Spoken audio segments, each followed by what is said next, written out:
Ako si Moody Floranda, ah, bali 59, 59 years old. At aplikante para sa senatorial para magkaroon ng kinatakuan ang sektor ng transport sa Senado.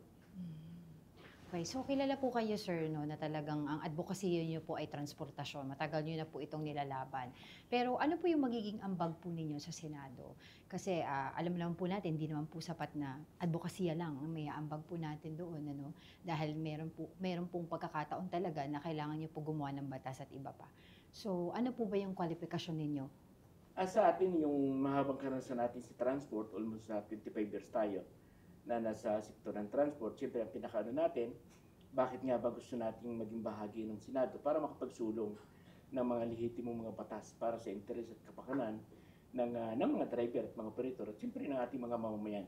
Kaya yung aking pinakaano nga, yung progresibo at makabayang pampublikong transportasyon, sa ilalim niyan yung katiyakan ng kita at siyempre yung usapin ng pagsusulong ng para sa karapatan ng ating sektor ng ating mamamayan. At sir, ang tagal nyo na pong kinakalaban o tinututulan itong PUV Modernization Program. Kamusta naman po ang pakikipaglaban nyo dito? Sa atin ay malaki yung ating nagawa sa loob ng halos 8 taon na mula 2017 hanggang sa kasalukuyan ay malaki yung mga nagawa nating mga pagkilos para nga doon sa pananatili ng kabuhayan at karapatan ng ating mga driver. Marami tayong mga nilunsad, ng mga marcha rally, mga dialogue, yung mga hearing sa Kongreso at Senado, at siyempre yung pakipagtalastasan mismo sa ahensya ng gobyerno kaugnay doon sa kalagayan ng sektor ng ating transport. Kaya malaking na ano natin dahil hanggang sa ngayon ay nananatili yung ating mga pampublikong transportasyon. Mataas ba yung pag-asa ninyo under the term of Transportation Secretary Vince Dizon na kung sakasakali mapakikinggan yung inyong mga hinaing tungkol dito sa PUV Modernization Program? Una, umaasa kami doon sa malakas na mas movement ng mahigpit na pagkakaisa ng mga driver at mga operator. At siyempre, yung ating pakipagtalastasan naman, ang layunin naman ito ay para konkretong mailatag yung kalagayan natin sa transport. Kaya itong March 21 ay nagkaroon tayo ng direct na pakipag-usap sa bagong sekretary at konkreto nating nailatag yung kalagayan ng ating mga driver. Ang sinasabi nga po natin ay mula nung pinatupad yung modernization ay nawala ng kabuhayan yung ating mga driver at mga operator. Nagkaroon din ng malaking epekto sa ating mismo mga commuters. Kaya ang inaano pa natin ay doon sa pag-uusap, ibalik doon sa 5 taon yung ating practice at payagan tayo na makapag-renew at makapag-rehistro para tuloy-tuloy tayo makapag-serbisyo sa taong bayan. Ano po ba yung particular na ayaw niya po doon sa PUV Modernization Program? Kasi ngayon po, may 43% na nag-consolidate. Ibig sabihin, meron pong numero pa rin kahit papano na gusto po itong PUV Modernization Program. Sa atin ay wala pa mang programa ang gobyerno sa pinong pagsasayos ng ating public transport. Mahaba ng history na tuloy-tuloy tayo nagre-rehabilitation ng ating mga pampublikong transportasyon. Ang ayaw natin dito sa programa ng modernization ng gobyerno na bakit kailan tanggalin sa individual na mga pag-aari, yung kanilang mga unit, yung kanilang mga prangkisa, na kung saan ay pagtingin natin yung prangkisa ay bisyong batas yan sa ilalim ng 4136. Pero yung programa mismo ng PUV Modernization ay isang executive order lang. Kaya ang sa atin ay kung ang layunin talaga ng gobyerno ay para ayusin yung ating public transport, dapat hindi yung pagtatanggal, kundi dapat nag-create tayo ng sarili nating industriya para tayo mismo yung lumikha ng ating public transport. Ano pong tugon nyo sa mga magsasabing against po kayo sa modernization? Hindi tayo against. Inuulit natin, ay wala pa mang programa yung gobyerno, ay napatunayan niya ng mga operator na yung tuloy-tuloy na pag-rehabilitation. Kasi pag tinignan natin yung history ng jeep, ay alam naman natin nag-umpisa yan sa ACDC, yung 3, 4. Mula doon ay utay-utay pinaunlad yan. Kung di tayo nagkakamali, 1969 ay sumulpot yung Francisco at yung Sarao na sila yung isang nagtulak na para i-rehabilitation yung ating public transport. Halos almost 80 years tayong tuloy-tuloy na nagre-rehabilitation. Kaya napatunayan na kaya ng Pilipino, lalo na kung ito ay may kakibat na suporta ng ating pamahalaan. Kasi sabi nga natin, lalaki ng budget na inilalaan ng gobyerno kung saan. Bakit hindi ilaan dito sa usapin ng serbisyo para sa taong bayan? Yung 125 million, kung nagamit nyo sa rehabilitation, di maraming nasasakyan na na-rehab. Mhm. Di ba marami na naayos na sasakyan.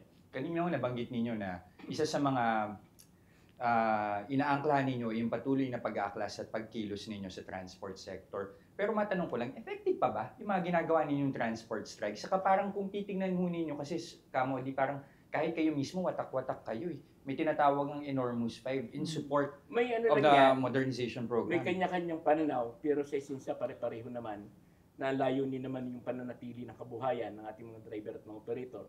Alam naman natin na halos ang ilang mga federasyon, maraming federasyon na bumubuo, merong mga sumusuporta doon sa sinasabi nila na umunlad sa buhay nila.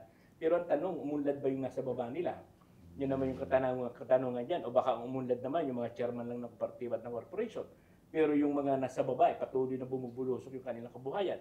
Batay doon sa ating mga pag-ikot sa iba't ibang mga reyon, ay nakakausap natin yung iba't ibang transport group, partiba, corporation, pero pare-pareho sila ng daing eh. Na sinasabi nila nung panahon wala pa sila sa corporation, wala pa sila sa kopertiba, ay maluwa yung kanilang buhay eh. Nakapagpaaral sila ng mga anak na natutugunan kahit paano yung kanilang pangangailangan. Nung pumasok sila sa programa, nawala lahat yun eh.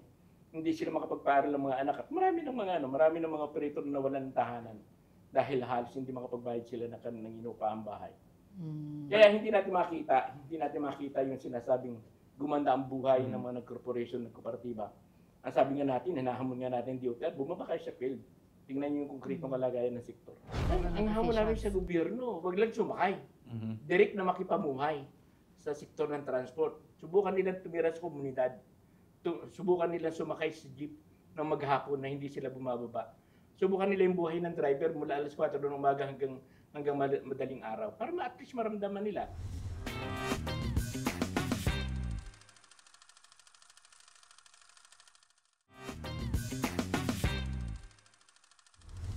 Kanina po nabanggit nyo na dapat bumaba yung mga nakaupo para makita nila yung tunay na kalagayan ng ano. Ito po tayo sa transport sector.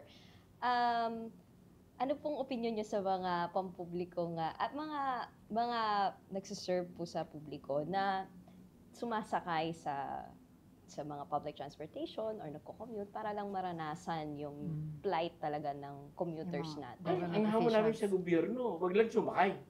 Direct na makipamuhay sa sektor ng transport. Subukan nilang tumira sa komunidad. Subukan nilang sumakay sa jeep ng maghapon na hindi sila bumababa. Subukan nila yung buhay ng driver mula alas 4 ng umaga hanggang madaling araw. Para at least maramdaman nila. Kasi madali naman sakay ako ng MRT, sakay ako ng bus, sakay ako ng ano. Pero photo option yan eh. Di ba? Yung maramdaman mo, yung kalagayan mismo ng sektor, ay hindi mo mararamdaman sa isang sakay sa LRT. Kasi ang LRT naman, pag alam kong opisyal ng gobyerno, hindi ka pipila. Diba? Maranasan nila yung mula doon sa may SM, gaano kahaba yung pila bago makakyat ng MRT. Gaano katagal, almost 2 hours na pumipila yung ating mga commuters. Alin ang magandang public transport? Diba? Hanggat ang public transport ay hindi yung estado, hindi yung mamamayan ang nagpapatakbo, na nahirapan niya yung taong bayan. Isa din sa mga patuloy na nagpapahirap din, sabihin na natin, lalo na sa mga nasa transport sector, yung presyo ng langis. Kung kayo ay palaring maupo bilang senador, meron ba kayong mga programa na bibisitahin, sabihin natin, oil regulation, di kaya VAT or excise taxes? Una, ang nakikita nating solusyon, tanggalin yung mataas na buwis sa produktong petrolyo at ibasura yung VAT at saka yung excise tax sa langis. Kasi ito yung nagdudulot ng patuloy na pagtaas ng presyo. Walang kontrol ang gobyerno eh. Kung naalala natin dati noon, bago magtaas ng presyo yan, nagkakaroon ng mga public hearing. Ngayon hindi eh, via text na lang eh, dahil doon sa mga batas na yan. Kaya sa atin, ang nakikita natin na kagyat na ibasura yung VAT at saka yung sales tax sa langis. Tanggalin yung buwis sa produktong petrolyo. Kahit pa paano ay makakasabay yung kita ng mga driver, kahit pa paano makakasabay yung maliit na sahod ng ating mga manggagawa. Kasi alam naman natin na halos 645 pesos lamang dito sa National Capital Region. Galing po kami ng ibang rehiyon. May sumasahod po ng 390 na manggagawa. Na galing kami ng Region 5. 390 ang sahod ng ating mga manggagawa. di hamak na malayo doon sa sinasabi nating family living wage na 1,200 pesos kada araw. Hindi pa doon sa usapin na para gumanda ang buhay, kundi para matugunan lamang yung pangangailangan ng 5 sa isang pamilya. Kaya sa atin ay ang isang kagyat na nakikita natin na isusulong natin pagtanggal ng buwis sa produktong petrolyo. Sa usaping traffic naman, sir, ano po ba talagang solusyon dito?